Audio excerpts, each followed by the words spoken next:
You're listening to Arsenal Pass, a flesh and blood podcast for players by players, and all about strategy, leveling up, and the latest news in the world of Wraith. Welcome to Arsenal Pass. Hello everyone and welcome back to Arsenal Pass, episode 136. I'm literally sat here this time, next to the one Brendan Patrick in Brendan's hotel room. Brendan, hello. In the recording studio, you mean? Sorry, yes. Yeah. Oops. Tiny hotel room in Barcelona right now. We just transferred over from the Airbnb. I've been out here for a few days in a testing house with Sasha, Peter, Majin Bey, and now Alexander Vor, so the worst Vor brother, apparently. Just playing like 12 to 15 hours a day. It's actually been pretty insane, to be honest. One of the most intense testing schedules and testing houses I've been a part of, because usually it's just been me and Sasha. People come in pretty late and we sort of do the group thing after that. But this time, I wake up at 7, 8 a.m. There's 8 dudes in my house and we're just playing Fab all day. So yeah, I'm feeling very, very prepared to not play this weekend. Yeah, I was about to say, you're not even playing Worlds, and your preparation has been in stark contrast to mine, which I'll talk about in a moment, but thank you for making sure that you leave the house and I stay there, and I'm just surrounded by a bunch of gamers, dude. Yeah, it is not a huge Airbnb, which I guess we can get into that story as well, but it's packed. So basically, the big story... Yeah, what happened? Yeah, the big story of this trip so far is we had our Airbnb booked in a nice location near the venue about 1 to 2 months in advance. And then upon checkout time, it was canceled. Check-in time. Check-in time, sorry. So as soon as I landed after my 12, 15-hour flight, Sasha as well, we found out we had no place to stay. Obviously, that's a bit unethical and kind of a shit situation. So we had to book something last minute after that, still through Airbnb. And so we're in an interesting spot, to say the least. We're basically in the suburbs of Barcelona, I would say. Mm-hmm. Yeah. It's not the most idyllic area. But yeah, we also had to fight through like 4 or 5 support tickets to get compensated the difference between the price for the old Airbnb and the new one, because the new one is much worse. It's in a much worse location, but it is almost $1,000 more because we booked it last minute. So luckily we did get to, we got that compensation finally, but still, it's about a 30, 45 minute walk from where everybody else is staying. 40, 45. It's like a 15-minute Uber because we just Ubered to your hotel room before recording. It's also downhill on the way here. It's all downhill, and if you walk back, it's all uphill. Yeah. I will only be doing the walk maximum one way, and you can have a guess which way that'll be. Yeah. So you've been here the last few days. I've literally just arrived 4 or 5 hours ago. Got off the plane, hopped straight into a cab. We did a draft just before, and then now we've flicked over to your hotel to record the pod and talk about. We're going to obviously talk about Worlds and what's going to happen this weekend. A lot of things, you've been grinding, you've been with players who've also been grinding. My lead-up's been a little bit different. I've been in the UK for the past week. I think I've played max 4 games of Flesh and Blood in the last week. So I have about 48 hours to really, not even that, right? What have I got? 24. I've got about 30 odd hours to really get grinding and work out what the hell I'm doing this weekend for Worlds. For sure. I think a lot of people... Not a lot of people, but a decent amount of people in our testing group and testing house don't play Flesh and Blood like all the time, every single day, kind of like we used to, where something like coming in 2-3 days before would probably be a bit more manageable, especially if you kind of knew what deck you were coming on. Where we were at is we came in on Sunday and we came in with like, what are the best decks in the meta? Let's go from scratch. Let's figure out what we're building from that. So that's a bit of a longer process. And yeah, ultimately, I feel like it's worked out, but we're not on anything. I say we. So for this tournament, the groups that I've been with and the groups that Hayden are with are different. So I don't know what Hayden's playing. And I guess theoretically, Hayden doesn't know what I'm playing, but the group is playing. God, I forget. Yeah. I'm not playing. But it's no secret for us. We're pretty much everybody in the house is on Jermai, Icelander, or Bravo, just the top 3 decks in our opinion. And we're not going too many layers deep. So because of that, that process takes a while, and I feel like Sunday is like, it's like just enough time at this point to actually get very, very prepared for the tournament. Yeah.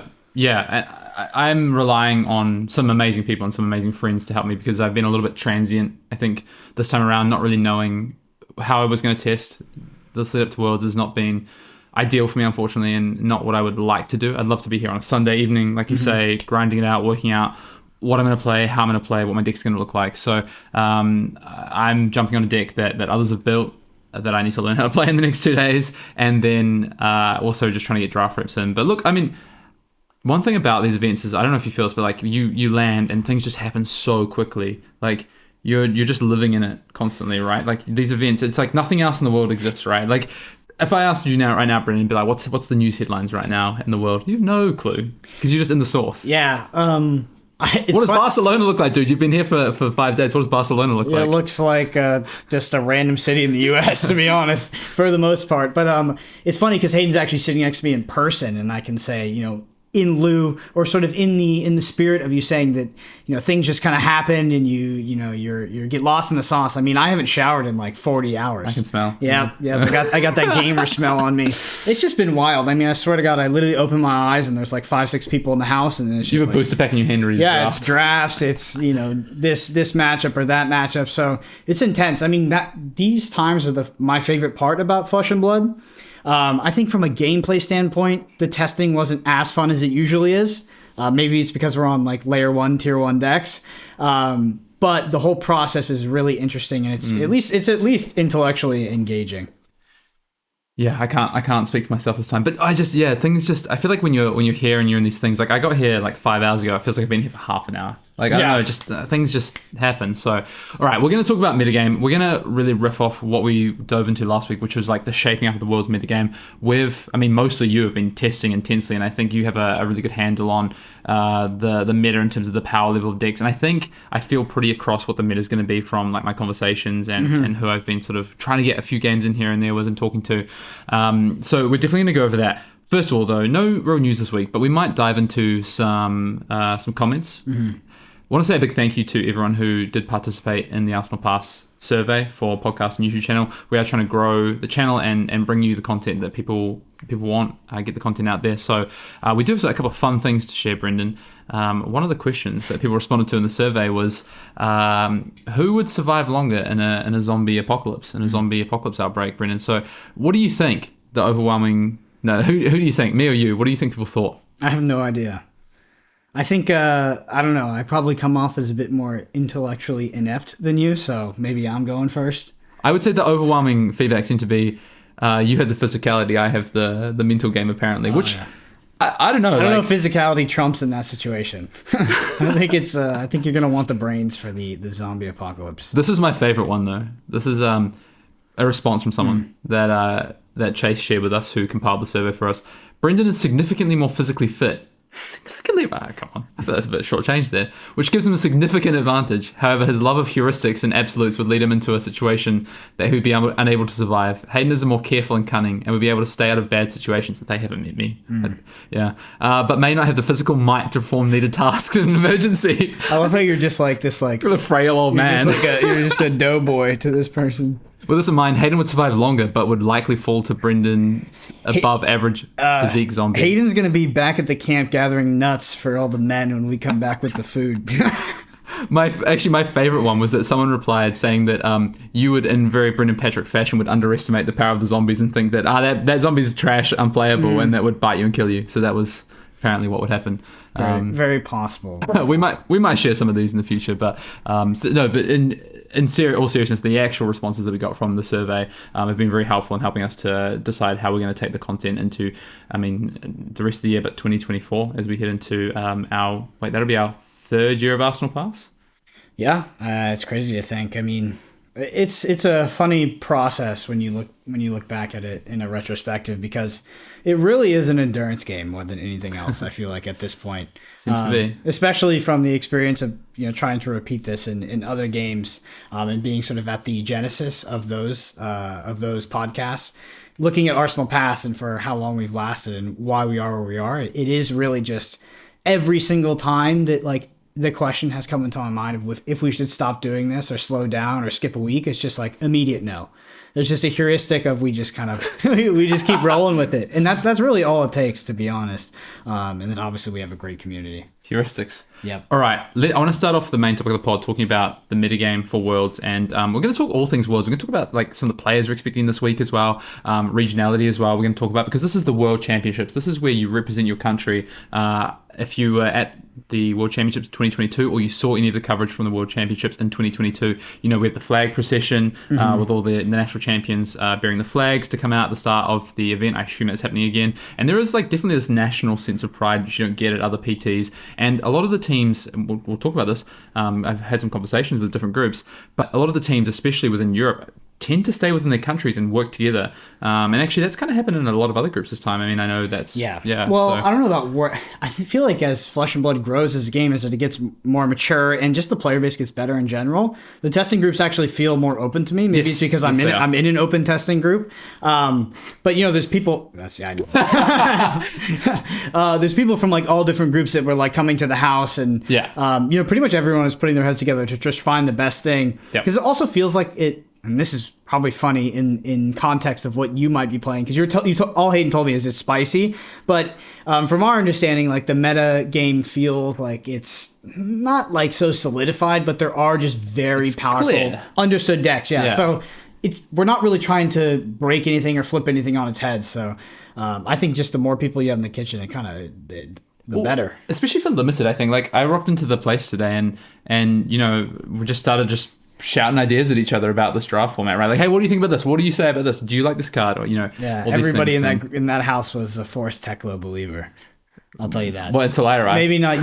Maybe you after the draft though. It's an interesting format. That house had an 8-man Teklo pod the night before, and we just had a 3 max, 1 dash, and then 4 Teklo in the previous pod. So I'm not sure. The only thing I don't like about dash and I don't like about max is I feel like the floors they can be like craters in comparison to Tekla, where the floor is very stable. So we'll see for something like the World Championships. And these dual format tournaments are such an oddball because you spend so much time at Classic Constructed, but draft is basically half the tournament if you don't count the top 8, and it's 6 of 14 rounds. Yeah, about 40% of the rounds. It's very challenging to prepare for it, to be honest. And I feel like this format is very skill expressive for the players at the very, very top end. It feels like a very low variance format. Good players kind of win very consistently. But from a gameplay and a theory standpoint in terms of how to build your deck and what to play, I don't think it's as deep. But that being said, the people that play clean, in my experience, they have been just having success after success after success. Maybe it's hard to understand this format because it's so, I don't know, it's so rooted in memes to an extent as well. Yeah. A lot of things you hear about this people format, talk in absolutes. Yeah, they talk in absolute and they talk in memes, right? Force Teklo, these cards are unplayable. Anything about any of these, yellows, take them out. Exactly. Bananas, you need block 3s. The blues go early. Junkyard dog, you got that dog in you. All this stuff. So I don't know. It's a weird format, to be honest. Let's stay on draft because it is, like you say, it's 40% of the rounds at the World Championship. Realistically, you've had exposure to different draft pods, a lot of conversation around draft. What do you actually think is going to happen in the draft format? How? Let's start with this question. On average, how many Teklos in a pod? I mean, optimally, or how many do I think? No. How much do you think there'll be? I think it will be 5 to 6 in a pod. Mm-hmm. I genuinely do, and I think that we'll see pods that are at 7 or at 7, at 8, but I think 6 will be roughly average. 5 probably being pretty similar to that. I mean, people understand that I don't know if Teklo is more powerful than Phi, but I think that it is more consistent than Phi to an extent. Because Phi, this format is a bell curve, right? You have the bottom of the bell curve, which is people saying force, Teklo, do all this stuff. And then you have the rest of the top where people are like, oh, Dash and Max win pods. I don't know if you've seen this meme. It's freaking hilarious. The top of the bell curve is Dash and Max win pods. And then the bottom again is some sort of force Teklo variant. But that's how it was. Okay, so this is my take on the format, right? So first of all, I'll give my prediction. I think the average is going to be about between 5 and 5.5 Teklos. I think you have pods that are going to have 6, 7 Teklos. You have pods that are going to have 2 or 3 Teklos because people have different views and they're going to end up in different parts of the metagame, right? Because constructed's first, so whatever can happen, right? Especially in that first draft. But what I do think is you compared it to Phi from Uprising, and I think I compared it a little bit, but I would say the difference, right, is that how hard it was to draft and play, say, Icelander or even Dromai, the gap between how hard it is to... So I think that gap was a lot smaller than the gap of how hard it is to build and play Dash and Max versus Teklo. Teklo is a lot more forgiving in comparison to those decks, and at least in Uprising, Icelander was you couldn't you couldn't fuck it up too bad, to be honest. Like, you could draft kind of an average Icelander, but like if you're one of two Icelander or one of one Icelander, your deck was always going to be good. And that's not the case if you're a one of one Max or a one of one Dash. Your deck can still be trash because the fact that these are Mechanologist cards, people are looking for the same cards. You really have to. I actually think this draft is one of the deepest draft experiences because you have all this information, being cards all being mech, but you also have to decide where cards are going to go. So if you open your pack, you really have to understand what you think you're going to wheel, especially in packs 2 and 3. It's so vital to how you build your deck. Because if you take the wrong card in the wrong spot, like our draft that we just did, where I drafted Dash, I was only Dash at the table. My deck felt like it was really good. It should have been insane. I made, I think, 3, maybe 4 mispicks, and they ultimately really punished me. I ended up with like a significantly worse deck because of it. Yeah, it's really interesting because I do think that Dash and Max are harder to build and debatably harder to play than Icelander.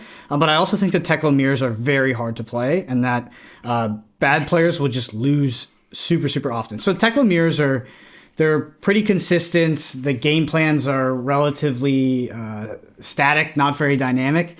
But they have this like weird wild card to just like high roll the living shit out of the other player by getting the Evos out earlier. So it's like we play this super consistent 35 to 40 card fatigue based card economy matchup, primarily based on the weapon and just outvaluing your opponent on any sort of quantitative value, right? So like cards that are 0 for 3, those cards suck ass. They're so bad, like the red 0 for 3s. Mm-hmm. So you can get yellow X for 4s or yellow X for 5s, and they're infinitely better because you're trading 1 card for 2 cards. That's the dynamic, is how many cards can I have to 2-for-1 you, but this is Flesh and Blood. We're taking like the heuristics from other games and applying them to Flesh and Blood. But then outside of that whole, the main game, there's this sub game where you actually just high roll your opponent with Evos and you get out ahead of them. And it's super interesting because of that, where it's like, it is one of the most skill testing and skill expressive formats I've ever seen, but it also has that oddball in it. I actually think it's harder to high roll on Dash and Max than it is on a Teklo in like a Teklo mirror or something like that. Because you have cards that say like 2 card 8, 2 card 9, like, or 2 card 7 and absolutely decimate you.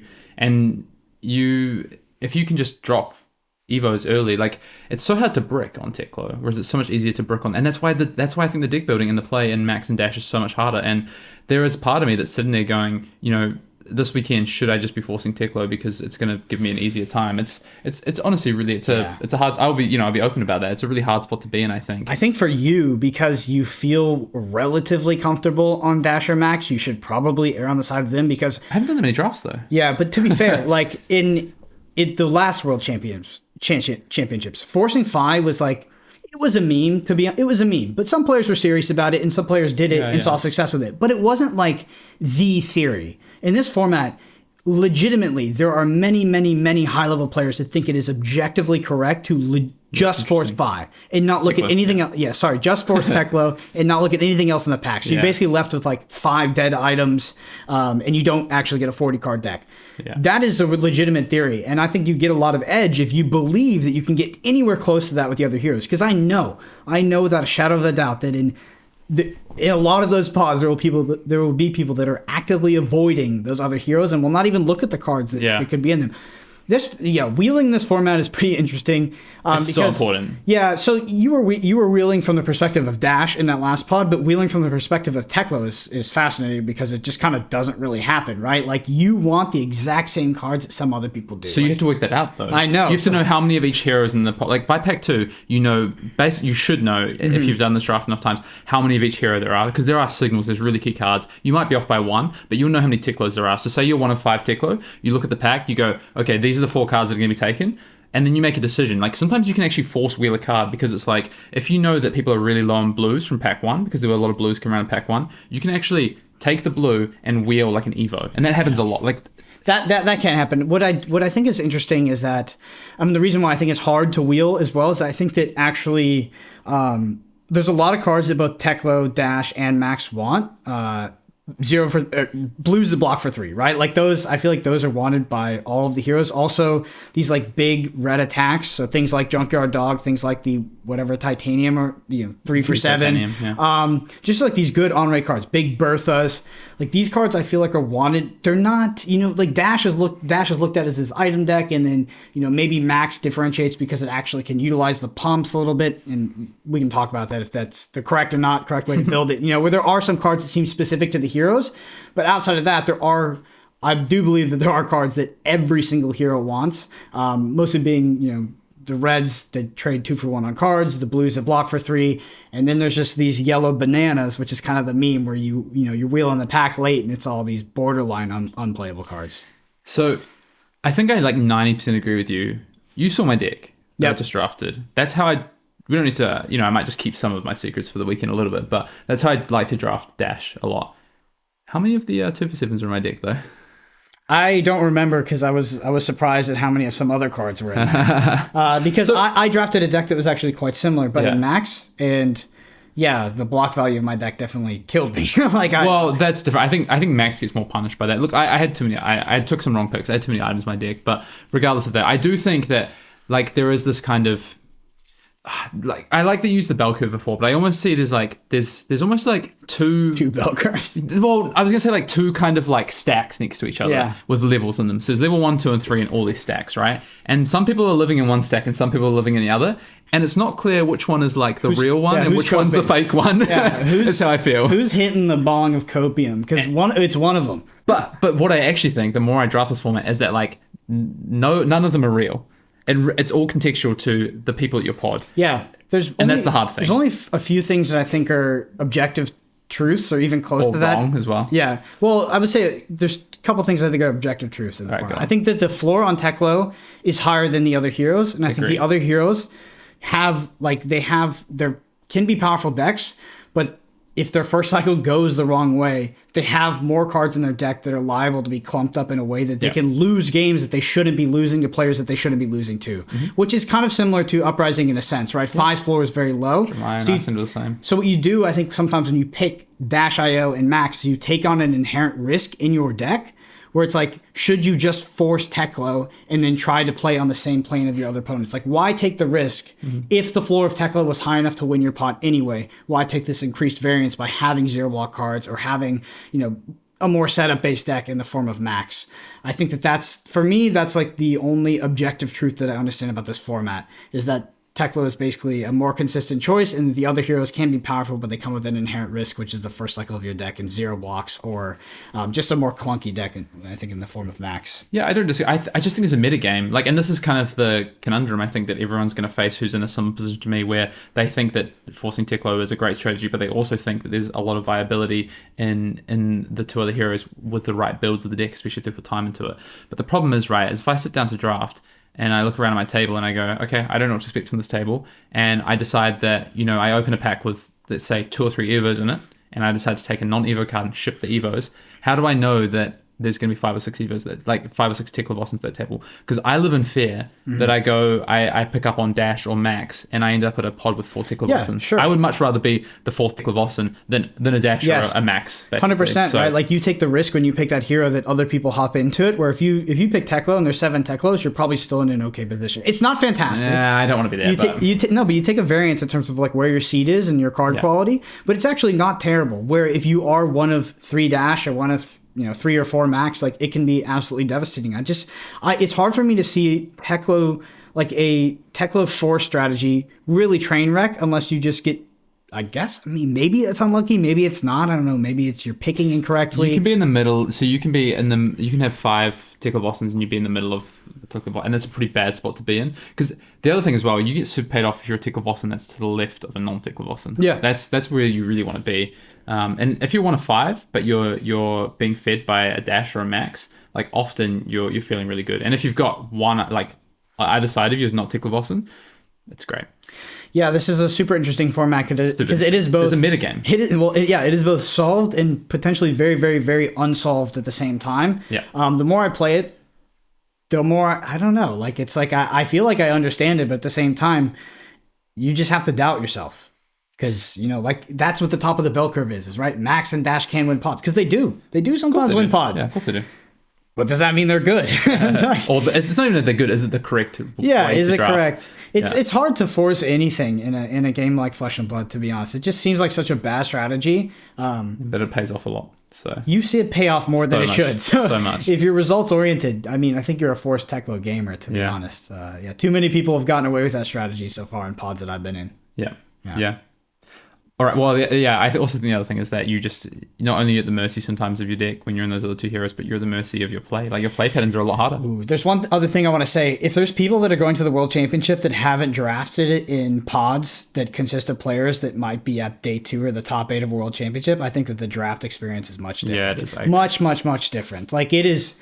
It feels. God, it just feels disgusting to be in a pod where people have the same heuristics, understand the same macro strategy, and want the same exact cards as you. Because you don't get, I don't know, it's pretty quickly when the pack dries up and you're just getting garbage. Yep. Yeah. I mean, I didn't do very well in Melbourne, as we know, but I got the chance to do a lot of drafts. And at one point I was being fed by a national champion, a Pro Tour champion, a national champion, and another national champion. It's pretty frustrating. It was hard. It was hard. Yeah. It was a bit bananas.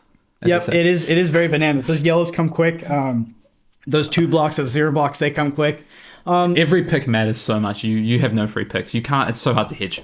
Yes. Let's move on. Talk about Classic Constructed, and I want to lead in with our predictions from last week because I don't know about you, Brendan, but I got some amendments to make because I only have one amendment to make. Okay. Well, we're going to talk about the full meta anyway, and kind of like we'll talk about tiers, power. We'll talk about meta. We'll talk about expectations for the weekend as well.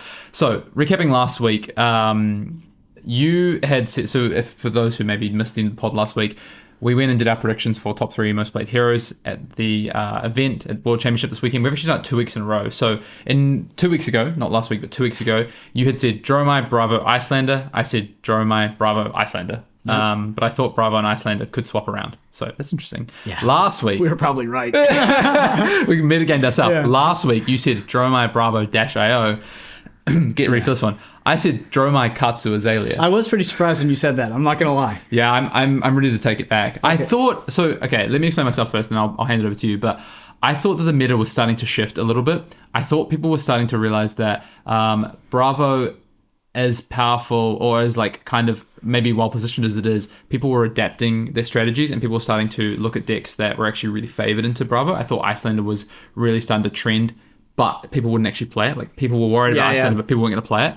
I now think what's actually going to happen is people are going to play Icelander, but people are really going to play Bravo, and people are going to jump off decks that have a tough time into Bravo, or basically decks that don't have good matchups, right? Their matchups might be okay and they can win. So decks like Azalea and Katsu, like yes, they can beat Dromai, they can beat Bravo, they can beat Icelander. Well, maybe not Icelander for Katsu, but like how good is your matchup? Why would you play that deck? Like right. It's what's the reason to play the deck? In the triangle meta that exists in the Dromai, Icelander, Bravo paradigm, why would you bring an Azalea? If you bring an Azalea, you bring a Katsu, it feels like you are going to roll the dice with Gem to an extent. Yeah. Because like you're going to have a good matchup and you're going to have a pretty freaking bad matchup in 2 decks being between Bravo and Dromai. They're probably going to split. They might split the spot for the most played deck. I think so. We can talk about that. Yeah, I mean, it might be straight down the middle for most played deck. I don't know which one it'll be. I think Dromai is fundamentally more powerful, and Bravo is not close to it and is much more exploitable. That being said,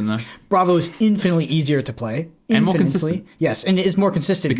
The one thing I learned through testing is that Bravo is a low-powered deck, but it is the most consistent deck where even Dromai can feel janky and like clunky. 100%. Yeah. And that's so -IO clunky janky, Dromai clunky janky, and then Icelander also consistent but has a harder time into Dromai tome. Icelander players, like the best Icelander players in the world, are very split on like the Dromai matchup and if it's better, if it's worse. Now the tome is a thing because they've left us blues. Regardless, it's still not great. Yeah, I mean, I don't think it's great. I don't think it's great, but yeah, I mean. So the way you see it, there's a triangle, and that triangle is Dromai beats Icelander. Yep, beats Icelander. Icelander beats Bravo. Yep. So does Bravo beat Dromai? No, Dromai beats Bravo. That's why Dromai's the best pick. But in theory, this is the triangle that people are seeing, right? Is that a lot of people's thoughts are Dromai beats Icelander, Icelander beats Bravo, Bravo beats Dromai. So that's the triangle that you're alluding to. But you're saying you actually think that it's not an equilateral triangle. Yeah. There's a peak up there. There's an outlier there. He's pushing down on those two. You think it's the Bravo cope, and which is what we thought, which is what I was kind of alluding to last week. But actually, I've kind of changed my tune a little bit from things I've been hearing, and I think Bravo sounds like people are going to play it, and it is potentially. People are feeling good about the matchup in Dromai. Yeah, which I think is completely wrong. Like, I spent most of my time in Barcelona testing, playing Bravo. Like, I was playing the Bravo side. And even if you're like, oh, Brendan. that's why. Yeah, you're like, Brendan obviously sucks at Bravo. No, we had other people playing Bravo as well, some of the best players in the world.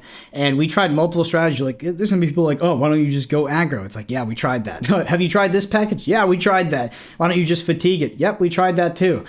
You can win. I've only seen some of the best Flesh and Blood players I've ever seen in my life win with with the fatigue strategy. I think it's pretty rough. You can try it. Good luck to you. If the Dromai needs to be prepared, you do put the impetus on the Dromai to win the game. It's much easier for you to win the game. And then you don't win the game; they lose the game. Yeah, same thing with the aggressive. The aggressive is like if the Dromai's teched for it, they have the 6 defense reactions plus they have Sand Cover, because Sand Cover you can play now with Tome. Sand Cover is a playable card. I don't. Yeah, it is, but Dromai can just not draw tomes in the first couple turns. True, and you get pretty crushed. That's been my experience anyway. I think that for me the biggest variance with Bravo versus Dromai and the aggressive version of Bravo is that Dromai doesn't draw the relevant defense reactions on the first cycle before they start. And then clump or whatever. And then Bravo's doing the opposite, where Bravo's rolling hand to hand to hand. Yeah. Even then, I think the Bravo is a total dog, but again, so the layer 2 of this is that the Dromai deck is not teched for it. The Dromai deck is not ready for the Bravo. They don't have the relevant defense reactions. They maybe cut Ghostly Touch, which I think is crazy. Yeah, that's insane. It's insane. It's insane. I don't know why people do it. Like, the Dromai deck has, and Bravo players are playing like AB1. Do you think that's correct? Arcane Barrier 1? It depends on what strategy they're on. Yeah, I think it just gives the Dromai like a free endgame win condition, which you could easily deny by giving up 3 block with a piece of equipment. Dromai has so many ways to win the game. They have Ghostly Touch. They have, of course, the Burn Them All if they Tumble Tie away your boots, and they can remembrance that back. They have, the Passing Mirage goes with the Ghostly Touch, of course, but they can add the Mage Masters in. You have to try to play something like a Staunch Response on second cycle to block the Ghostly Touch. Yeah. No. But then they Thamai you. That's what I'm saying. It's like, then they Thamai you, and you can't block them. It's not good. You think fatigue is terrible. I think fatigue is a buy. That's the fatigue strategy. I think fatigue is a buy. For having played, I would say Bravo versus Dromai is probably the matchup I've played the most from both sides since I got into Dromai. And I think with the setup that I played in Melbourne, I think fatigue is just it's just a buy is the wrong term, but it's so favorable for you. It has to line up so well for the Bravo has to play so well, and it has to line up so well for them and not for Dromai. On the aggressive side, though, I think that is a much more viable strategy, because I think you have play as the Bravo player to set up really important hands, plus set up a second cycle. But at the same time, you are more susceptible to your deck just not giving you the cards when you need them. So yeah, I don't even know if it's giving you the cards you need. Like, you just kind of need. It feels like Bravo needs the nut draw to win with the aggressive strategy. I think that they need to. They don't have to draw. They don't have to draw average. They don't have to draw good. I think they have to draw great. And then Dromai also at the same time has to draw maybe a bit below average. Well, we can agree to disagree on that one, because that's not been my experience. But this is great. This is the good thing. Right? You have different experiences, right? So I also think the main reason why Bravo sucks is because I think it has a virtual auto loss in Icelander. Yeah. I don't disagree with you on that one. Yeah.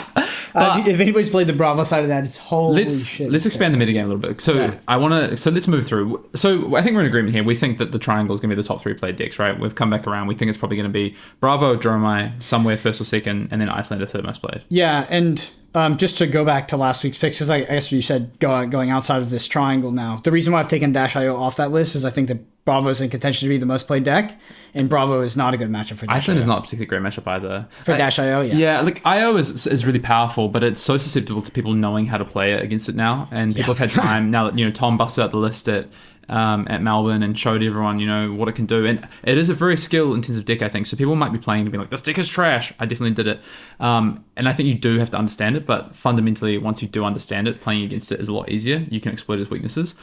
Okay, so Triangle's there, right? We think that's somewhere. My next question to you then, because we'll expand beyond this, is what percentage of the metagame this weekend do you think the Triangle represents? The 3 decks. Because this is when we start to get into some things about why people are picking decks, I think. Yeah, it's hard for me to say. It's weird. I'm actually just not very good with those kind of numbers, to be honest. It's like I can give you some, give me some past one. Give me some past ones. When we looked at Worlds last time, I think Fire was the most played, and it was 20%, for instance, and then it was Ultim, I think, at like 15%. So having a deck more than 20% is pretty rare. That's like, and that's like Lightning Briar, right? It was slightly above 20. 20. You're getting into 25% territory there. But yeah, that's kind of where you're looking, right? So those three decks combined, realistically, what do you actually think they could be? Is 40% like a little bit above average? Let's take a look. So Fi, Ultim, and Briar last time were at Worlds were about 55% in the metagame. Okay, so the top three would say on average makes up about 50%. I think that could totally be the case for this metagame. I think in this, it's hard to be more, to be honest. Yeah, well, in this metagame specifically, I feel like the triangle is very defined. Smaller. I mean, I feel like we had some wrenches thrown in it with Dash.io, with Azalea, and then Bravo like really surging back into the meta. But that based being off said, Pittsburgh last weekend, right? Yeah, so exactly. 4 copies in the top 8, I think. Yeah, exactly. And so now going into this tournament, I haven't really met anybody, and I feel like most people come to the conclusion that the top 3 decks are Bravo, Drama, Icelander, with Icelander maybe being the one that people are a bit ignorant about, but I'll tell you that Icelander players are now hopping back onto that deck because, I mean, the Bravo matchup is so free. It's so free. Can I throw... So I don't disagree with you. I think probably those 3 will be somewhere around 50%, right? Mm-hmm. Is Bravo the Phantom deck? Because I don't know a lot of people playing Bravo. Oh, yeah. I mean, I know everybody talks about Bravo. Right. But, right. I agree. Like, people it could be the most played deck, People Are we gonna get into the cycle where everyone's like kind of jumping off of it? I know what you're saying. I know what you're saying. Well, I think that the reason people are hopping off of it is because it's bad. I really do. This is so come full circle. This is so funny. This is so Brendan. If Hayden's in the Discord. I mean, I was actually suggesting that we consider Bravo because all of these other decks, other than Icelander, who we thought had a very bad matchup in Jeremiah, they're super clunky decks. And it's just like, just do the most consistent thing, and it's powerful enough at this. Did you actually suggest that? I somewhat suggested. I haven't. I dropped out of the Discord. Okay, well, I wasn't on it for too long because I soon then realized that some of the things Jeremiah is doing are just too powerful, and then having an auto loss into what is potentially the third most popular deck in the form of Icelander. It's like if you're not beating Jeremiah and you're auto losing into the deck that's represented right behind you, you're just playing a bad deck. And if you're thinking you're bringing Bravo to beat up on Azalea or beat up on Katsu, you're picking a deck for the wrong metagame. Just period. Like, you shouldn't be targeting those decks. Okay, so this is where I think we start to get into like what are the decks outside of it look like and why are people choosing things. So I think the big conversation around Bravo, obviously people believe that it's got a good Droma matchup, right? Which we've discussed that, we can move on, right? But people also go, okay, I beat random stuff. I beat Azaleas. I'm good into the cards. Dash.io, great matchup for me. So if you're thinking this triangle is smaller than it could have been in other formats, you know, Icelander, maybe people are going to play it, maybe they're not. Like, Icelander's been a little more under the radar, right? Yeah, it has, for sure. People have been a little bit down on it, right? Because of how the Droma being number 1, right? So if people think, you know, if you're sitting there being like, Bravo, okay, I just need to avoid the 10% of Icelanders, but if I think I'll get a good Droma matchup, I like my Mirror, I like my Azalea, Katsu, Dash.io matchup, all of a sudden, 80% of the meta sounds great to me. Sure, I think so, and that's where it comes down to an opinion where it's like, sure. I think all of those people, like the people who are bringing Bravo with the thesis that they have a positive matchup into Dromai, and there's different iterations of Dromai. I think the deck list is pretty tight, but there's key cards that get added in the last few slots. I think they're wrong. I think that Dromai has a good matchup into them, and I think Dromais are happy. They're happy to pair into these Bravos. Yeah. I think that for me, that's where the triangle breaks. Usually there is a triangle, and you're making like some interesting decisions when you're picking your deck. For me, Dromai is less of an interesting decision because I think you have a good matchup into Bravo, a decent matchup. Yeah, Bromai. A good hero name. And you definitely have a good matchup or pretty much definitely have a good matchup in the Icelander. That being said, I do think that Droma has the biggest target on its back. So if there's going to be rogue decks that show up, like these Dark Horse decks, they're probably going to be decks that are tech to beat Dromai, right? I don't think anybody's showing up with a deck, some weird B tier, C tier deck where they're like, this deck beats Bravo, because the top decks beat Bravo. But they might show up with decks that are specifically designed to beat Dromai, like we saw with Rhinar, things like that. Wow. So I do think that... what about the deck I played against at Melbourne? Yeah. 46 popper deck. Exactly. So like the dash... The unwinnable matchup. The dash fatigue, yeah. So I think that Dromai probably has the biggest targets on his back. So that's relevant to an extent. Yeah. Okay, so that's when we get out to it, right? That's when you start to go, so we think the triangle's the top 3 play deck. We reckon 3 decks. We reckon around 45, 55%, somewhere around there. And then I guess the question becomes, like, what are the decks under that? So, like, is it the Azaleas? Is it the Katsus, the Fires of the world? Like, is it these... Azuri won Melbourne. What about Azuri? Yeah, Lexi's gone now, though. Its best matchup is gone. I know. I think even, like, people are doing that with, like, what about Max Nitro made top 8? It's like, these things... I don't think they're going to materialize in the World Championship. And you're right. Azuri lost one of its best matchups as well. What do you see as... I mean, I think I know what you see, right? You're thinking about Katsu, you're thinking about Azalea. How represented do you think those decks will be? I think, it's going to be hard to be more than 10%. What about Rhinar? I just think people will test Rhinar, and I think the best players will test it and realize that you can lose to yourself and the deck fundamentally isn't powerful enough, and you might be good against... They'll do the same thing we're looking at. 50% of the meta is the triangle. Maybe I've got a good matchup into most of the triangle, though Bravo is not that easy, and Iceland is not that easy. Dromai is basically close to a free win. But then you're set there being like, fuck, now I've got to think about Phi, Katsu, terrible matchups. Yep. And all of a sudden you're like, okay, Azalea, not particularly great matchup. All of a sudden you might be like, okay, if I think those are going to be 10% each, 30% of the meta, and then I don't even love my Bravo matchup, I'm at 50%. I just think top players will just shelve Rhinar. So I think Rhinar is going to be like number 6 or 7 play. I think people will decide to play it. I think this is the best time to play Rhinar if you want to play Rhinar, but it's still not great in my opinion. I think you're going to be around 6 or 7. So I think the next 3 top decks, honestly, I think they're going to be aggro decks that ask a good question. Azalea is really powerful, but it's just the bed. Is the problem with Azalea. It loses to itself. And the Bravo matchup is not good. Dude, that describes Flesh and Blood right now.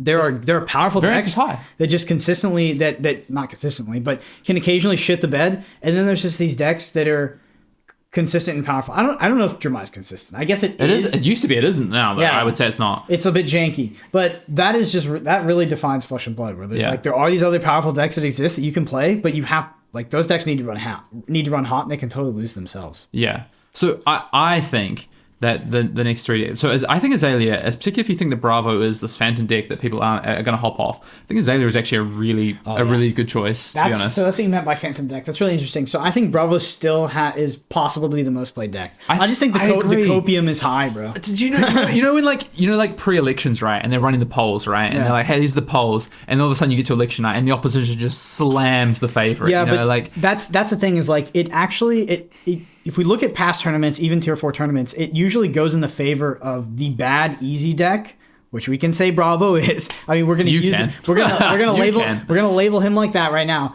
Ends up being the one that people play. They don't go to the next layer. I think the next layer would be hopping off Bravo. People actually tested the matchup. They come to similar conclusions. Yeah. And they hop off of it. I think that the opposite will happen where people, whether they figured something out that we haven't, I have to add that caveat, or just out of pure ignorance, decide to play a deck like Bravo. I think Bravo might be the most played deck at the World Championship. Would not surprise me at all. Or it splits with Dromai. And I think that Bravo is not well positioned. And the Bravo list is freaking tight. Yeah, like there is like you immediately have to like 60, 70% of that deck is just like automatically. Yeah, I think so. There are some cards that I think actually people shouldn't be playing, which I messaged you guys about, asking you about some questions, which I was surprised that... I just don't know how many blues you can swap around in that deck. I mean, I've seen some wacky lists. Yeah, it's more the reds, I think. Yeah. Okay, so I guess all that said, really what I think is that the next 3 decks, and I can't put them in an order, but I think is going to be Azalea, Dash Inventor Extraordinaire. Yeah. That's one we didn't even talk about. And a Katsu, or we can talk about that in a second, and a Katsu or a Phi.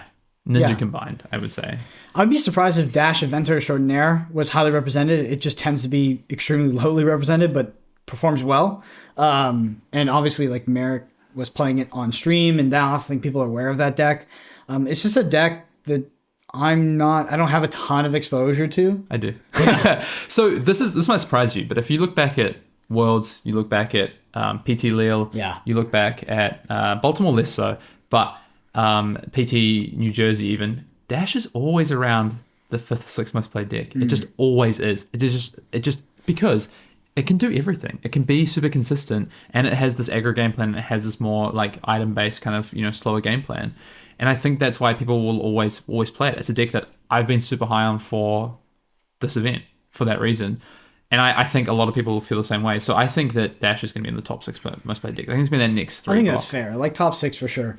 Like you said, so with that like dichotomy of game plans as well, that's one of the things Bravo has as an advantage, by the way, when facing Dramai, is the Dramai player is faced with 2 game plans that are vastly different, and both is very powerful in the current meta. Like they can go very aggressive very fast. They could also be probably maybe not the most powerful, but definitely one of the most powerful fatigue decks in the game. So the Bravo, the Bravo against the Dramai. So they're representing 2 game plans that are vastly different. Yeah, I think that's one of the things that's harder about that matchup. Yeah, I mean, I regaled the story after Type A, right? But round 3, I pair into Bravo. I expect the Bravo to be fatigued because that's what everyone at the time was doing. And the Bravo presents a deck that has E-Strike, triple pummel, triple CNC, Zealous, outmuscle. Like, it's just this pure aggro deck. And I just get absolutely smashed because I just have the wrong cards in my deck. And I just get caught with bad cards. My biggest conclusion from these past 3 days, or 4 days, it doesn't sound like a lot, but it is that Pummel is like a bad card. I think if you don't Tunic Pummel, you just like, it's not good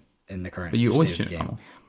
Not these Bravos are playing freaking like Tectonic Plating, and they have Pummels in their deck. Some of them are. I've seen it. Then they should have Pummels in their deck. That's what I'm saying. I think if you cast a Pummel via pitching a card, you're like, it's so bad. Yeah. And Pummel is so clunky when you run Rouse the Ancients and Zealous Belting and like all these other cards that are conditional on. No, it's insane with Zealous too. You just pummel the Zealous. Yeah, I guess but then you need the Tunic, right? So that's what we're talking about. Yes, but you always Tunic. Yeah. it decreases your threshold for meeting the sort of the requirements of Zealous or Rouse, which I think is... I think as a Dromai, though, that's what the indicator is. When your opponent flips their chest piece, if they flip Tunic, you can expect them to be aggro. If they flip Tectonic Plane, you can expect them to be either aggressive with a pivot to fatigue or just fatigue. Yeah.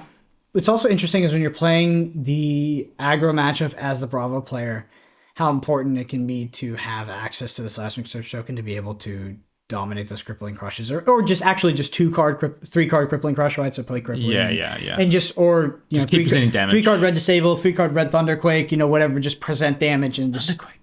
Yeah, I know. But disabled. But that's why I think that's why disable is pretty hot, and I'm surprised people aren't playing that card.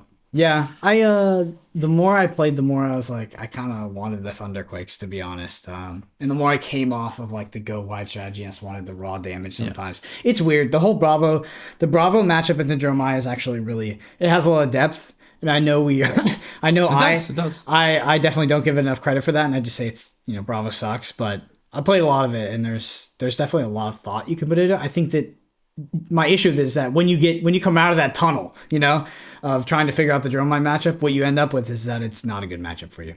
Okay. I'm going to put on record that I disagree with Brendan. So, but that's good. I one of us is going to be proven right at the end of the weekend, right? Well, I don't know if that's actually not true because we're not there playing those 2 decks, right? I don't know if it's super favorable for you because you not only do you have to disagree with me on Bravo's fundamental matchup into Dromai, but you also have to put your trust in Bravo players. Yeah, I know. People that I was going to say anything, dude, but people that actively chose to play. But Bravo. I will say that I don't feel the same strength on this topic as you do. But I think this topic really sets the stage for the whole entire World Championship metagame, to be honest. I think that it's more of a question of Bravo Dromai than it is like any of the other questions we could be asking about, like, Iceland is the third most played deck, these other rogue aggro decks, or, spicy decks, anything. I think that the biggest question that people are asking as they look at the metagame is Bravo v Dromai, because if you don't think that Bravo is a favorable matchup in the Dromai, there is actually no reason to play Bravo. I agree. I think I feel a little bit differently. I'm hoping that we're going to see something a little bit different than that dichotomy. But like Kano? I mean, Kano is always in the mix, right? That's the thing. We were playing some Kano earlier. God, I mean, it's just, you just have to get, like, against Dromai, it's just not great, to be honest.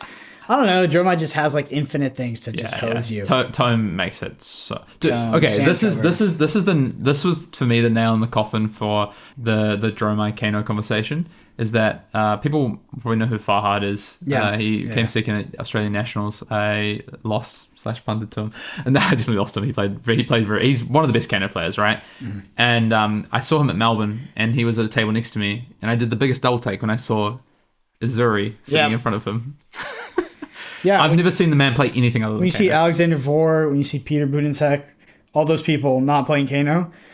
I mean, LSS have gotten to the state where they've printed too much. Like, there is just so much. So incidental. There's so much hate that is just inherently indexed for Kano. So even if you have a deck like Dromai that is fundamentally built in a way that Kano should absolutely be able to exploit, right? Where it's like, what if we have almost 0 blues in our deck and don't have access to Arcane Barrier? Wouldn't that be bad? Nope.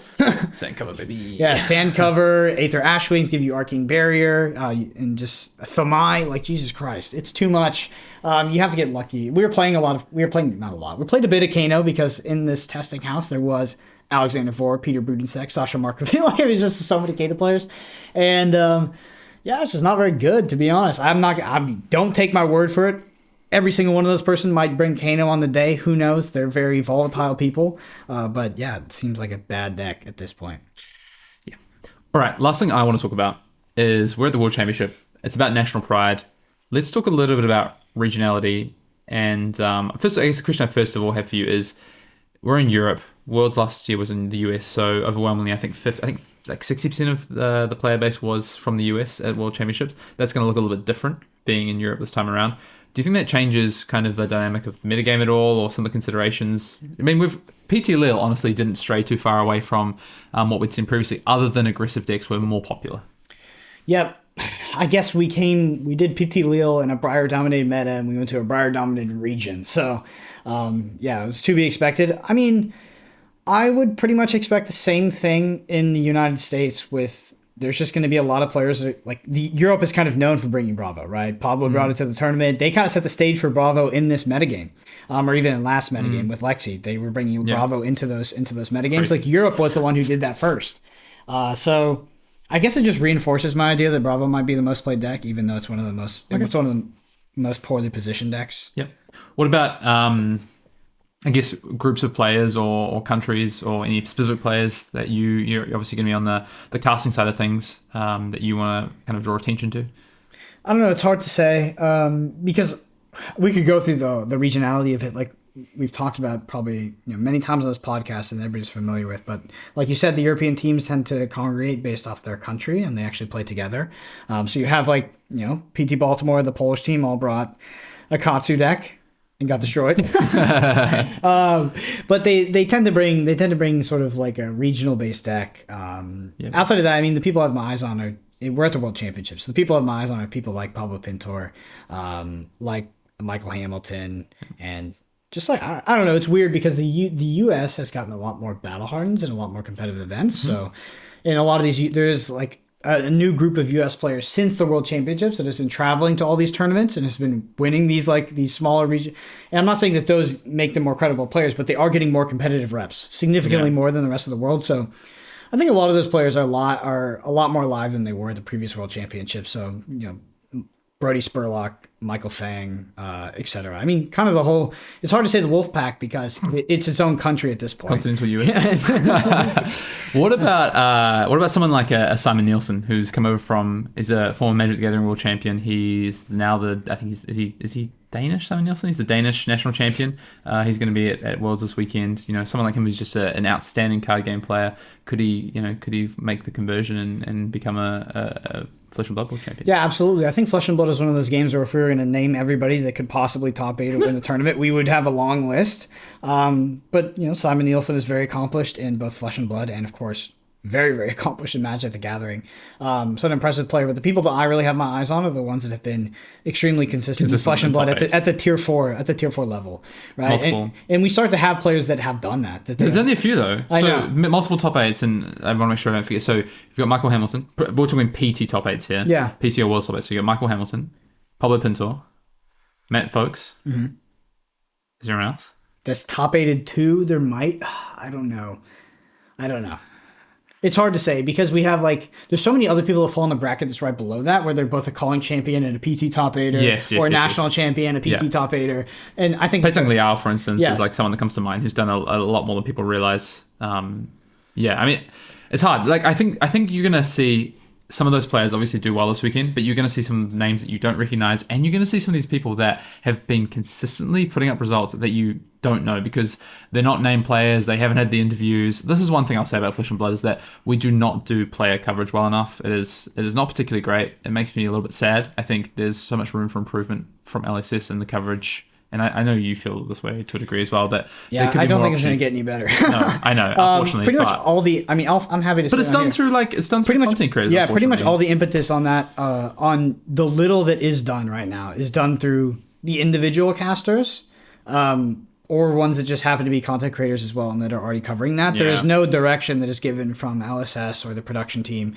I mean, honestly, yeah, I mean, we have a long ways to go in terms of like where Magic is. Yeah, where Magic is, or just like our ceiling, to be honest. But yeah, in terms of like narratives and actually like weaving an interesting story. I mean, we were at the World Championship, Hayden. I can't wait to watch the movie that was filmed at the previous World Championship. You remember seeing all those big cameras? Yeah, I mean, there's the tin film. Yeah, there's a long way to go, and I wish so as well. It makes coverage more interesting. It makes being a player more interesting. And right now, like we just absolutely we don't have that, which is unfortunate, but maybe it'll get better in the future. I want to throw a couple of narratives out there because a lot of our listeners this is going to drop hopefully just the first day of the Worlds or just before. Yeah. So I want to drop a few narratives out there for you to keep an eye on. First one I'm going to drop is a little bit of a self-plug for Team PCG Pass. I think we've got an awesome group of 5 players competing at the World Championship. So you've got someone with... I put this on his player card because this is insane. Oh, did you write the copy for all that? Yeah. I was wondering who that was. You should see your one that shit. that Howling Minds has provided for us. He provided me 2 for you. Oh, my God. But 9 calling top 8s Matt Rogers has. I know. That's insane. It's crazy. So we've got Matt Rogers, you've got Juha Sanalampe, who's coming off the back of top 8 in the last Tier 4 event at Baltimore. Nick Butcher, who has won a calling this year already and made the finals of another calling already this year, which is insane. You've got Tarek Patel, who just narrowly missed top 8 at Baltimore, 2 national championships. And you've got calling. I think he won. No, he won. He top eighted 2 callings as well. Yeah. And then you've got me, so I've snuck in there somehow. But hey, I've top 8 at nationals in a calling this year. Yep. That's about it.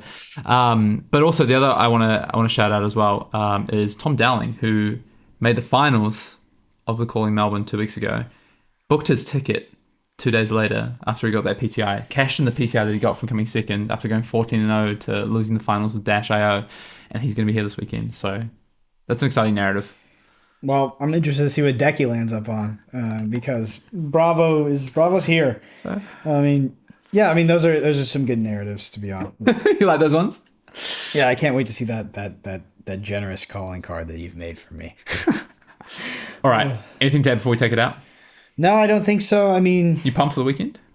I don't know. I'm so fried after this week, to be honest. Like, I don't know. It's I've been a part of like the testing process, like at Worlds, like very significantly beforehand, and then not played, but I've never come out, over 7 days or like 7 days before. And I don't know. At this point, I'd probably rather play, to be honest, after testing so much. Feels like he's missing out. I just don't, honestly, I wouldn't want to draft. For me, I personally don't like this draft format, but I think it favors really, really good players. So from a competitive standpoint, looking at the World Championship, I think it's a great format for specific players.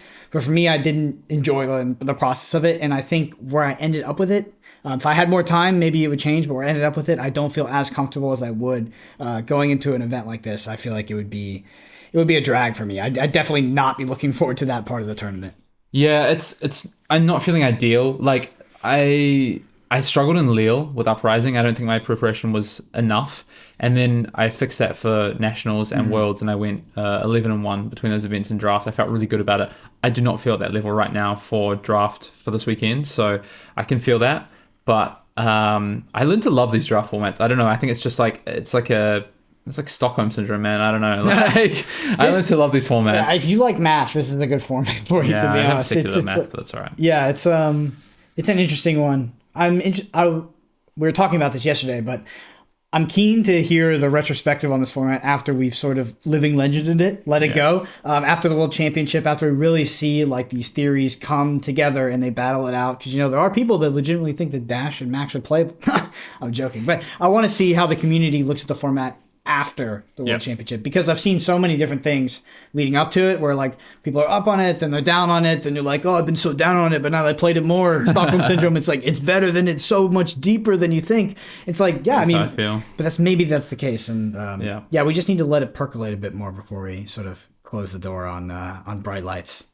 But I do think that I prefer multi-class formats. I'll reserve judgment. At a loss for words. Yeah, I'll reserve judgment. I was trying to work out whether if I was going to agree or not, but I'm gonna reserve judgment a little bit longer. All right, that's been episode 136 of Arsenal Pass. You can follow us on Twitter at BrendanAPG, at Finn_Dale. There is a video version of this podcast. Make sure you get on that With our pictures. Yeah, that's fine. We had a bunch of great comments on the YouTube comments last week and some awesome stuff, and obviously we get to interact with those. If you're out there again and you've been doing this already, update our tracker for the third week of our predictions, the final week of predictions. Oh, we're definitely going to be correct on this one. I think so too, in some way, shape, or form. If we're not, it's going to be a super interesting World Championships. What else? Best thing you can do to help us out is go and rate the podcast, right? I'm just letting you sit. Damn it, this is not my job. Ratethispodcast.com/Arsenal Pass, I think is what it is. Or maybe you can go to Spotify or Apple Podcasts. You can go direct. There you go, and leave a review. Helps us out a lot. And if you are checking out the YouTube version, give us a follow. We're nearly at 6,500 subs, so shout out to all of the Arsenal Pass community out there. We really appreciate it. Oh, dude, you know what? I want to shout out if there's anybody that's here that's listened from the very beginning and is still not subbed, I want you to comment on the YouTube. Oh, please. I want to know if you exist, because we talked about hitting almost 3 years, and that would be a feat. That would be a feat. Yeah, and then also while you're at a sub. All right. Enjoy this weekend. And if you're watching from home or you're playing, good luck if you're playing. If you're watching from home, enjoy the coverage. Look out for Brendan's shiny face and smooth vocals. Yep. Until next week. See y'all.